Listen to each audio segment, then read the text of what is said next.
Action India TV news, आपकी आवाज हमारी पहचान। तपास अधिकाऱ्यावरच पक्षपातीपणाचा आरोप, मारेगाव पोलिसांवर गंभीर प्रश्नचिन्ह। पाणी कुठे मुरत तर नाही? मारेगाव येथील पोलीस ठाण्यात दाखल एका प्रकरणाच्या तपासावर गंभीर प्रश्नचिन्ह निर्माण झाले असून तपास अधिकारी शंकर बारेकर यांच्या भूमिकेवरच संशय व्यक्त केला जात आहे। संबंधित प्रकरणातील आरोपी श्लोक गौतम दारुंडे असून त्यांचे वडील गौतम दारुंडे असल्याची माहिती समोर आली आहे। अर्जदाराच्या निवेदनानुसार गुन्हा दाखल होऊनही तपासाची गती अत्यंत संथ आहे। तसेच आरोपी विरुद्ध अद्याप ठोस कारवाई झालेली नसल्याचा आरोप करण्यात आला आहे।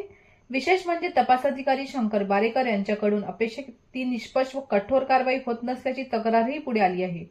या प्रकरणामुळे नागरिकांमध्ये असंतोषाचे वातावरण निर्माण झाले असून गुन्ह्यांच्या गांभीर्याकडे दुर्लक्ष होत असल्याची भावना व्यक्त केली जात आहे।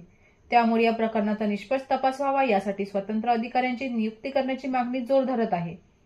कायदा सर्वांसाठी समान आहे, तपासात कोणताही पक्षपात सहन केला जाणार नाही अशी भूमिका स्थानिक नागरिकांनी घेतली आहे।